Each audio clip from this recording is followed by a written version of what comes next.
gonna bounce around from rye to wheated back to rye, but we're gonna kind of work our way up in age.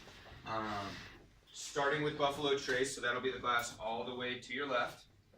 I'm sure you guys are pretty familiar with Buffalo Trace. We have had a few names over the years, since about the late 1700s. It started up, a few gentlemen have owned our distillery and operated it, but it's been on the same location.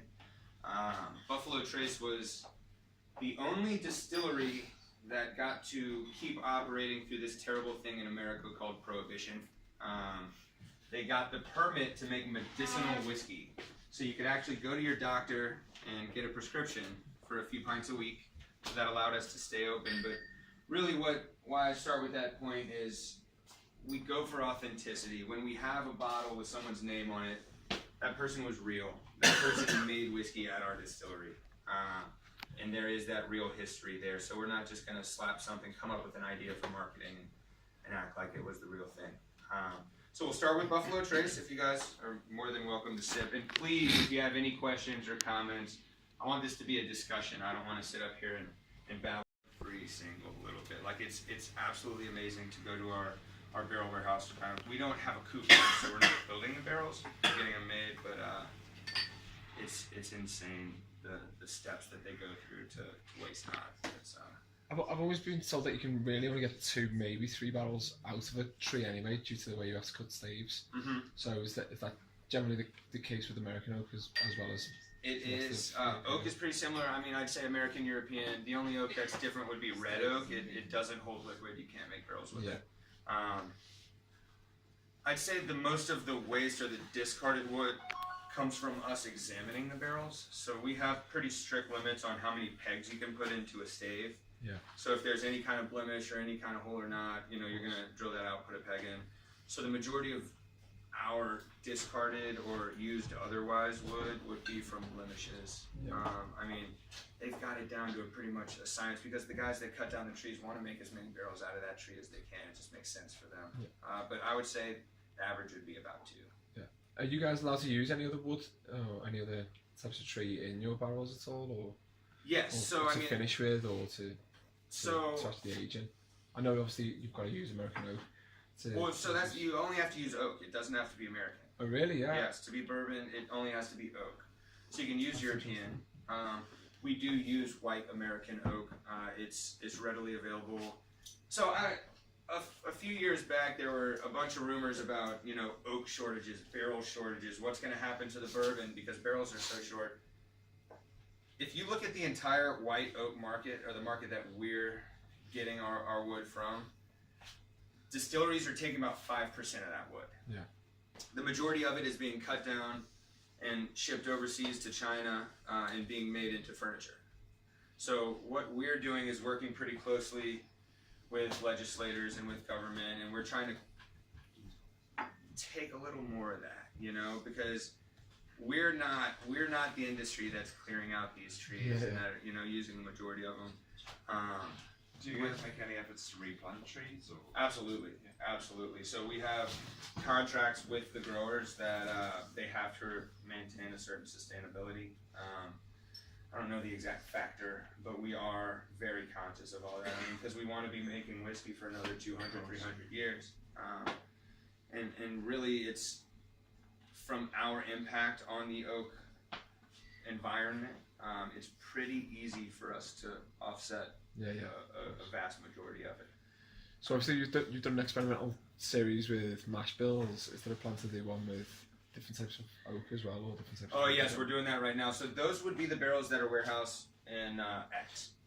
We've got experiments scattered all over the place. So when you're walking through the distillery, there's this big square sticker, probably as big as the palm of my hand, and it's red and it has a white X on it.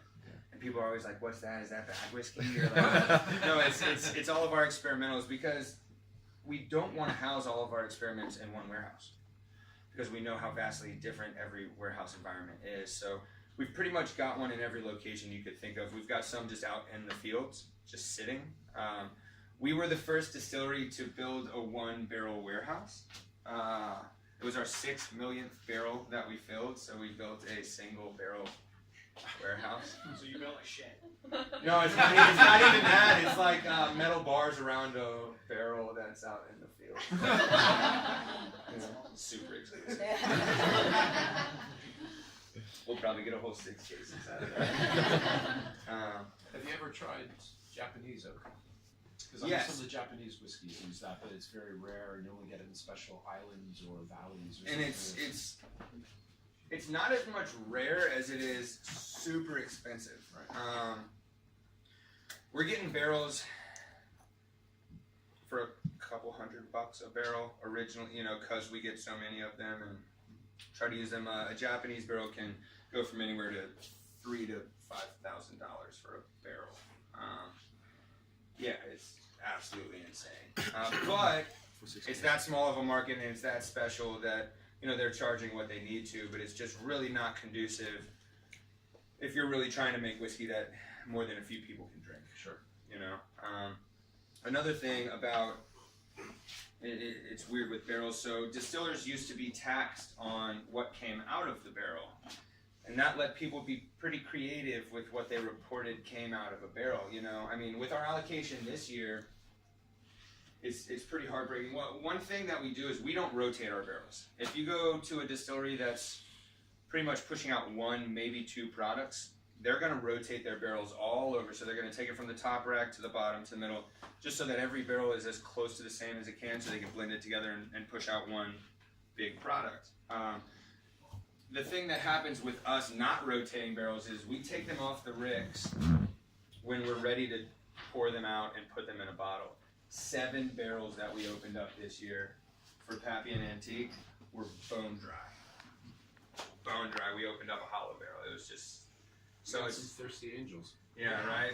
Well, Harlan likes to say those were the ones that people needed to sample the most, like workers on their breaks. They'll go like, let me go check on this. But I mean, it's really no way of telling. So what we're doing moving forward, we are putting some checks in place, and we are doing that. But if you think about, this Pappy was distilled 16 years ago and put in a barrel 15. It's been sitting for so long that all of the innovation that we're doing right now just wasn't even close to being around. So we say we put our Pappy, our oldest Pappy, up this year. That'll be ready in 2040. So it's just wild to think it's that far away, and it's got to sit there and do its thing. But yeah. For your empty barrels, were they empty, like did you drink from them, or they just So the were first. sitting in a place where they evaporated a lot? Or? Yeah, so the first year that you put whiskey into a barrel, you're going to lose about 10%.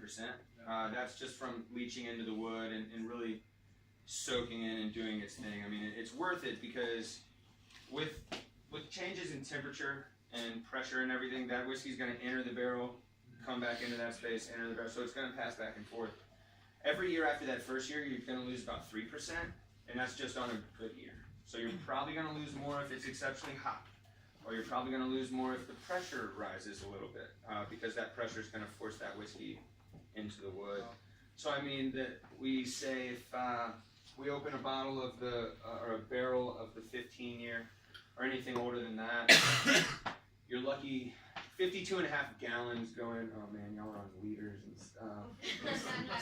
200 liters. So 200 liters go into a barrel, right? Anything older than 15, we're getting about 6 cases out of. So you're losing quite a bit of product. But the thing is, that's a loss you have to take, because if you try to safeguard against that, you're not going to get the same Not taste. really get some ones. It's just not going to be the So same. the empty barrels are very old, or they've been tapped already, or is it a combination? Mostly old, I would say. I mean, there are samplings. So Harlan, our master, he samples 150 barrels a day. That's a He likes to say you can't turn a pickle back into a cucumber. But How yeah, much does he taste per?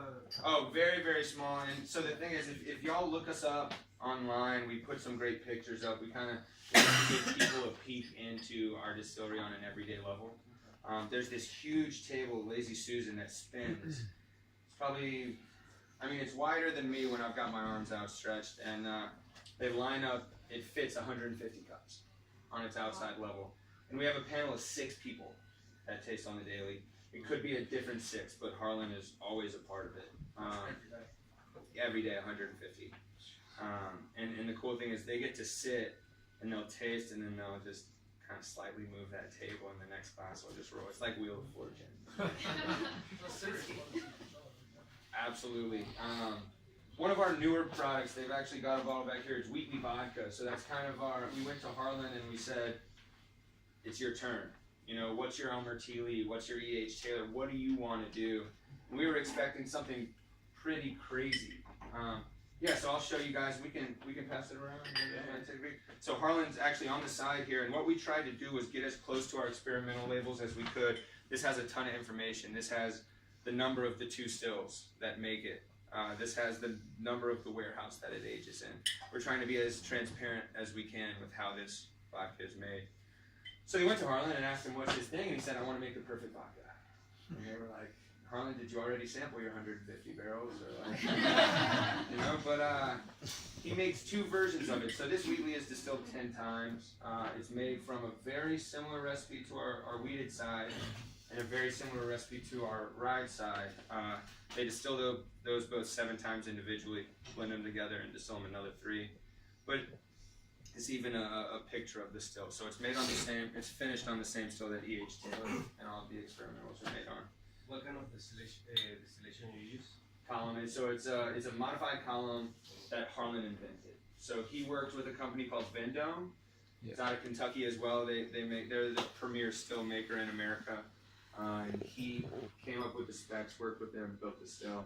And that's basically what the largest